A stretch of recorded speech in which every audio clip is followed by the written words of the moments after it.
CM గారు రేవంత్ రెడ్డి గారి సొంత నియోజకవర్గమైన మహబూబ్నగర్ జిల్లా కొడంగల్ నుంచి అక్కడ నియోజకవర్గంలో జరిగిన లగచర్లలో జరిగినటువంటి ఫార్మా విలేజ్ డ్రామా ఇక్కడి నుంచి తెలంగాణ నుంచి ఢిల్లీకి కూడా చేరింది.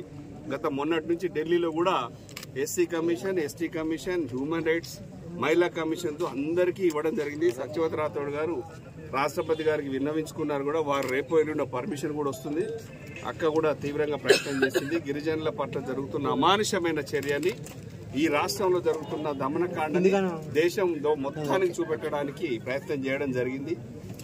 ఎక్కడో మణిపూర్లో జరిగినా, ఎక్కడెక్కడో వేరే రాష్ట్రాల్లో జరుగుతున్న చిన్న చిన్న ఇష్యూలను, అంశాలను లేవనెత్తించి పార్లమెంట్లోనే స్తంభింపజేసే రాహుల్ గాంధీ గారిని ఖచ్చితంగా కూడా గిరిజనులందరూ ఫైట్ చేసి దేశంలో చూపెట్టడం జరిగింది. ఇక్కడ జరుగుతున్నది ఒక నీతి, ఇక్కడ జరుగుతున్న గిరిజన సోదరీమణులు సోదరులకు ఒక నీతి, బయట జరుగుతున్నది అది, ఇక్కడ జరుగుతున్న సమస్య కానే కాదా అని దేశంలో చూపెట్టడం జరిగింది.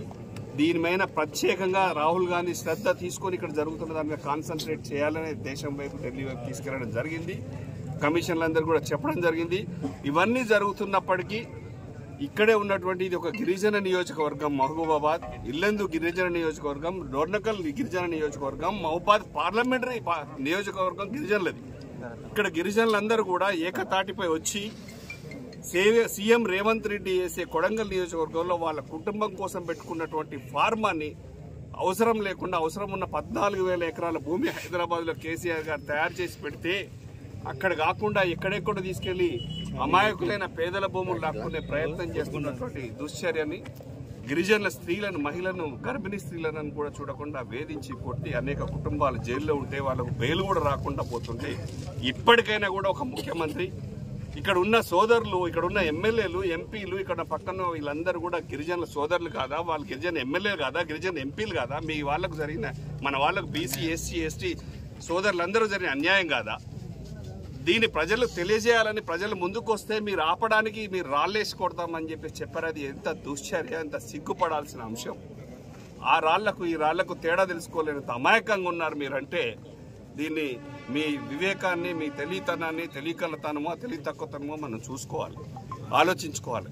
మీరు కూడా ఇక్కడ ఉన్నటువంటి ప్రజాప్రతినిధులు అందరూ కూడా ఒక మంచి మనసుతో ఆలోచించి, కేటీఆర్ గారు ఇక్కడికి వచ్చి గిరిజనులందరూ కూడా వచ్చి వాళ్ళందరినీ మేము ఉన్నామని చెప్పి ధైర్యం చెప్పే ప్రయత్నమే కేసీఆర్ గారి నాయకత్వాన్ని, కేటీఆర్ గారు కానీ మేమందరం కూడా చేసే ప్రయత్నమే ఈ రాష్ట్రంలో జరుగుతున్నటువంటి అన్యాయాన్ని చూపడానికి, వేలెత్తి చూపడానికి, ఇట్లాంటి అన్యాయాలు పునరావృతం కాకుండా అరికట్టడానికి మాత్రమే చేసే ప్రయత్నం.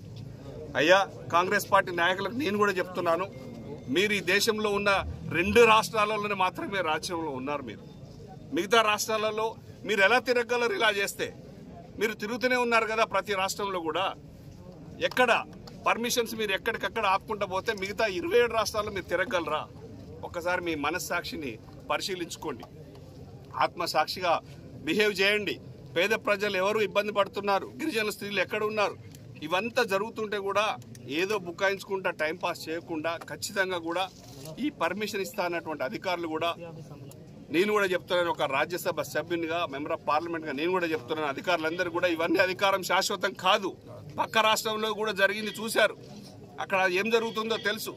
మీరు నిష్పక్షపాతంగా ఖచ్చితంగా కూడా అమలు చేయాల్సినటువంటి అంశాలు ఉన్నాయి. పర్మిషన్ అప్లై చేస్తే నిన్నటి నుంచి మొన్నటి నుంచి ఇస్తా అని చెప్పేసి లాస్ట్ మినిట్లో ఆపడం జరిగింది. ఇక్కడ ఉన్నటువంటి పోలీసులు కానీ, రాష్ట్రంలో అధికారులు కానీ, పోలీసు కూడా మన ఒక 5-10 వేల మందిని కూడా ఆపలేరా? దాన్ని క్రమశిక్షణగా నడపగలేరా? పోలీసింగ్ లేదా? ఫెయిల్యూర్ అయిపోయారా? దేనికోసం నిర్బంధించాలి? దేనికోసం పర్మిషన్లు ఆపుతున్నారు? వివరణతో కూడినటువంటి రిజెక్షన్ ఇవ్వాలి మాకు. దేనికోసం ఆపుతున్నారు? గిరిజనులు అంటే మనుషులు కాదా? బీసీలు అంటే మనుషులు కాదా? ముస్లిం సోదరులు మనుషులు కాదా? దళితులు మనుషులు కాదా? వాళ్ళకి అన్యాయం జరిగితే వేలెత్తి చూపొద్దా? బీఆర్ఎస్ పార్టీ 14 ఏళ్లు కొట్లాడి తెచ్చుకున్నదే తెలంగాణ రాష్ట్రాన్ని. వీళ్ళందరూ పీడితరా? వీళ్ళందరినీ బాగు చేయాలనే ఉద్దేశంతో మాత్రమే.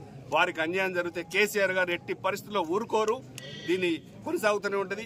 ఈ అరెస్టులకు కానీ, ఈ ధర్నాల పర్మిషన్లు కానీ, ఇవన్నీ పర్మిషన్లు ఇస్తేనే ధర్నాలు చేస్తాం, పర్మిషన్లు ఇస్తేనే ఉద్యమం చేస్తా అంటే కేసీఆర్ పార్టీ పెట్టేవాళ్ళు కాదు, తెలంగాణ రాష్ట్రాన్ని తెచ్చేవాడు కూడా కాదు. ఇవన్నీ కొత్త కాదు బీఆర్ఎస్ పార్టీకి. ఖచ్చితంగా రేపు కేటీఆర్ గారు వస్తారు, ధర్నా జరుగుతుంది, అవుతుంది, ఇంతకు రెట్టింపు జరుగుతుంది ఖచ్చితంగా కూడా.